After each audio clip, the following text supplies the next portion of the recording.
Dans l'ombre des projecteurs, une vérité choquante éclate au grand jour.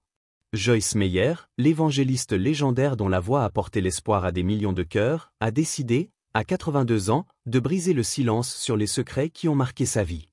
Derrière son sourire rayonnant et ses sermons enflammés se cache une histoire de douleur, de lutte et de scandales qui ont secoué son ministère et sa vie personnelle.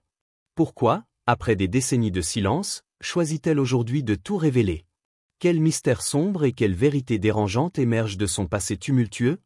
Accrochez-vous, car l'histoire de Joyce Meyer, née Pauline Joyce Hutchison, est une saga de résilience, de foi, mais aussi de controverses explosives qui ne laisseront personne indifférent. Je jure que si tu veux réussir dans ta vie, aime cette vidéo, abonne-toi à la chaîne et commente Amen.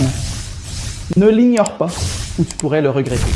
Née en 1943 à Saint-Louis, Missouri, Joyce Meyer a grandi dans un monde où l'innocence de l'enfance était un luxe qu'elle n'a jamais connu. Son père, un vétéran de la Seconde Guerre mondiale, est revenu du front brisé, non pas par les combats, mais par ses propres démons. Absent pendant les premières années de sa vie, son retour a marqué le début d'un cauchemar inimaginable. Joyce a courageusement révélé, dans ses prêches, les abus sévères qu'elle a subis de sa part, une vérité si douloureuse qu'elle aurait pu la détruire. Ces cicatrices, infligées dans l'ombre d'un foyer brisé, ont façonné une jeune fille forcée de grandir trop vite, confrontée à la cruauté d'un monde qui semblait dépourvu d'espoir. Pourtant, c'est dans cette obscurité qu'elle a trouvé une lueur, un appel divin qui allait transformer sa vie et celle de millions d'autres. Malgré un passé qui aurait pu l'anéantir, Joyce Meyer a refusé de se laisser définir par ses blessures. À l'âge de 33 ans, en 1976, un moment décisif a bouleversé son existence. Alors qu'elle conduisait, une voix, claire et puissante, l'a interpellée par son nom.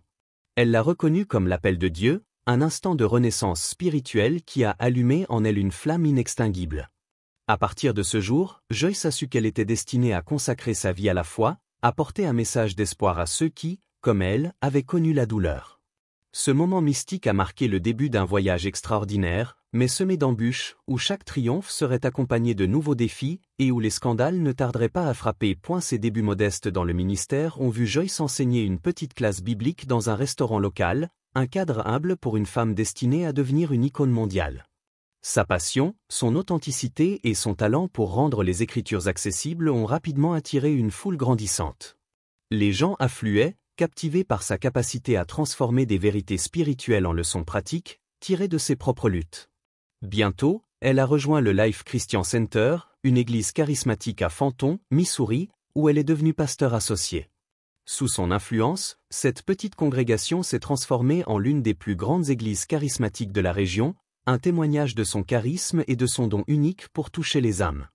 Mais ce succès fulgurant n'était que le prélude à une ascension encore plus spectaculaire, et à des controverses qui allaient secouer son ministère. En 1985, Joyce a pris une décision audacieuse, quitter son poste de pasteur associé pour fonder Joyce Meyer Ministry, initialement appelé Life in the Word.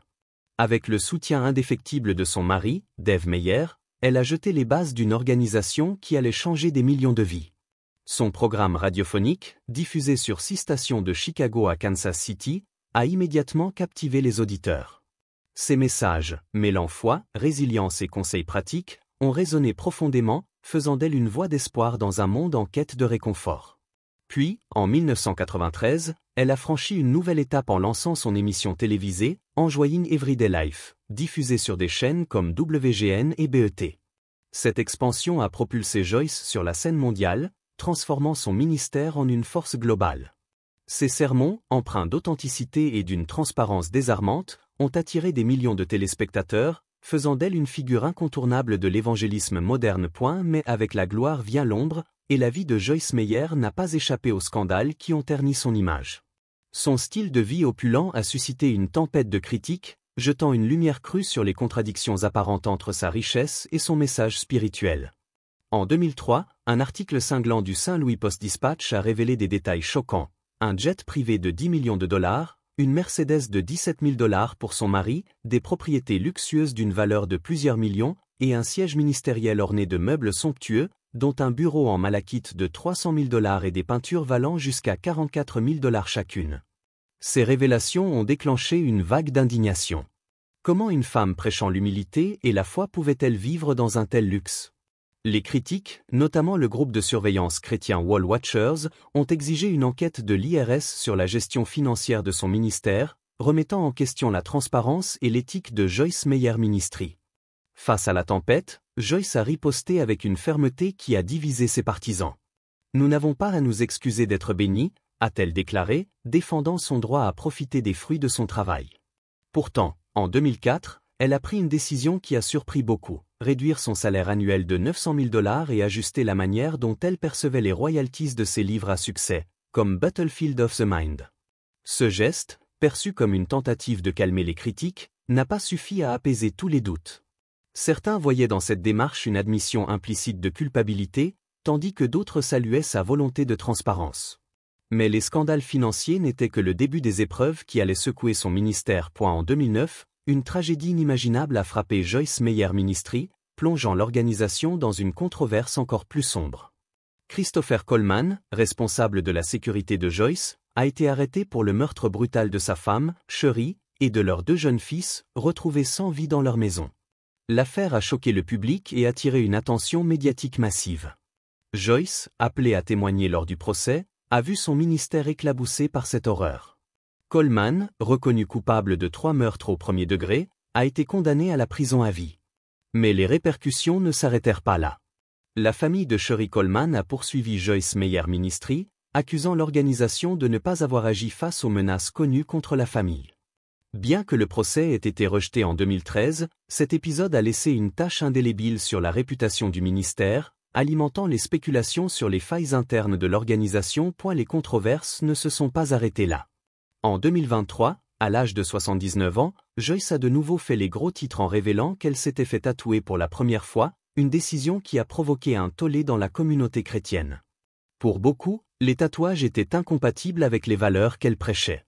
Joyce, fidèle à elle-même, a défendu son choix, citant un passage d'Isaïe 49, 16 pour justifier cette expression personnelle de sa foi. « Dieu m'a accepté comme je suis, et je n'ai pas à me conformer aux attentes des autres », a-t-elle proclamé, défiant ses détracteurs avec une audace qui a polarisé son audience. Ce scandale, bien que moins grave que les précédents, a ravivé les débats sur son authenticité et sa capacité à rester fidèle à ses convictions tout en évoluant dans un monde moderne. Récemment, Joyce a choisi de s'ouvrir comme jamais auparavant, confirmant certaines rumeurs et révélant les défis qui ont jalonné son parcours. Elle a admis avoir traversé des périodes de doute, en particulier lors des premières années de Joyce Meyer Ministries, lorsque les difficultés financières menaçaient de faire sombrer l'organisation. « Il y a eu des moments où je ne savais pas si nous allions survivre », a-t-elle confessé, offrant un rare aperçu de sa vulnérabilité. Pourtant, sa foi inébranlable et son engagement envers sa mission l'ont portée à travers ces tempêtes. Elle a également abordé les critiques sur son style de vie, réaffirmant qu'elle ne ressentait aucune honte à être bénie. Cependant, dans un geste de transparence, elle a révélé avoir réduit son salaire et choisi de conserver une partie des bénéfices de ses livres, une décision qui a suscité des réactions mitigées. Pour certains, c'était une preuve de responsabilité, pour d'autres, une contradiction avec l'image d'humilité qu'elle projetait. Malgré les scandales, Joyce Meyer Ministries reste une force mondiale, finançant des orphelinats, des programmes humanitaires et des missions d'évangélisation dans le monde entier.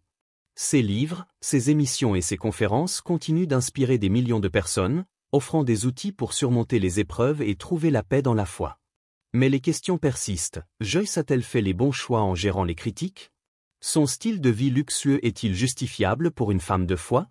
Et que penser de ces récentes révélations, qui jettent une lumière crue sur les luttes et les scandales de son passé? L'histoire de Joyce Meyer est celle d'une femme qui a transformé la douleur en puissance, les blessures en espoir, mais qui n'a jamais échappé à l'ombre des controverses. À 82 ans, elle continue de défier les attentes, de briser les tabous et de porter son message avec une conviction inébranlable. Son parcours, marqué par des triomphes spectaculaires et des scandales retentissants, est une invitation à réfléchir. Peut-on séparer l'œuvre d'une femme de ses contradictions? Qu'en pensez-vous? Partagez vos pensées, car l'histoire de Joyce Meyer, avec ses gloires et ses zones d'ombre, ne laisse personne indifférent.